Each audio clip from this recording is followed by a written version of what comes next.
3,500 cusec ನೀರು ಹರಿಸಬೇಕು ಅಂತ ತಮಿಳುನಾಡು ವಾದ ಮಾಡ್ತಾ ಇದೆ.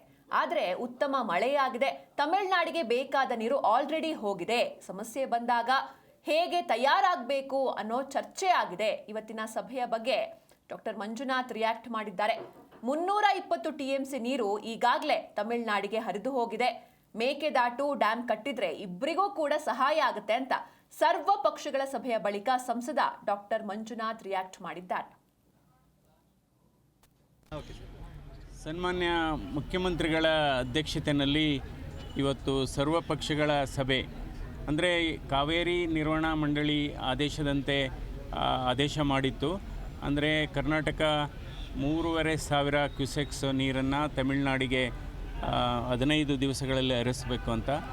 ಏನೋ ದೇವ್ರ ದಯ ವರುಣನ ಕೃಪೆಯಿಂದ ಉತ್ತಮವಾದಂಥ ಮಳೆ ಆಗಿರೋದ್ರಿಂದ ಅವರು ಕೇಳಿದಷ್ಟು ಅದು ಈಗ ನೀರು ಇವಾಗಲೇ ಅದನ್ನು ರಿಲೀಸ್ ಮಾಡಲಾಗಿದೆ. ಅಂದರೆ ಇವತ್ತಿನ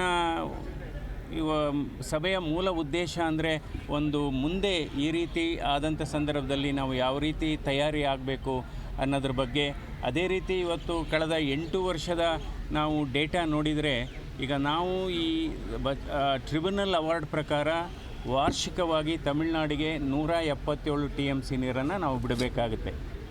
ಆದರೆ ಕಳೆದ 8 ವರ್ಷದ ನಾವು ಸ್ಟ್ಯಾಟಿಸ್ಟಿಕ್ಸು ಡೇಟಾ ನೋಡಿದರೆ ಸುಮಾರು ಆ್ಯಾವ್ರೇಜ್ ಆಗಿ ಸರಾಸರಿ 320 TMC ನೀರು ಹರಿದು ಹೋಗಿದೆ ತಮಿಳುನಾಡಿಗೆ. ಆ 320 TMC ನೀರು ತಮಿಳುನಾಡಿನ ರೈತರ ಬೆಳೆಗಳಿಗೆ ಆಗಿ ಅದರಲ್ಲಿ ಹೆಚ್ಚುವರಿ ಅದು ಸಮುದ್ರಕ್ಕೂ ಹೋಗಿದೆ. ಅದರಿಂದ ಇಂಥ ಸಂದರ್ಭದಲ್ಲಿ ನಾವು ಈಗ ಮೇಕೆದಾಟನ್ನು ಕಟ್ಟಿದರೆ, ಅಲ್ಲಿ ಬ್ಯಾಲೆನ್ಸಿಂಗ್ ರಿಸರ್ವೈರ್ ಅಂತ ಏನಿದೆ ಅದನ್ನು ಕಟ್ಟಿದರೆ ತಮಿಳುನಾಡಿಗೂ ಸಹಾಯ ಆಗುತ್ತೆ, ಬೆಂಗಳೂರಿನ ಕುಡಿಯುವ ನೀರಿನ ಸಮಸ್ಯೆಗೂ ಕೂಡ ಪರಿಹಾರ ಆಗುತ್ತೆ.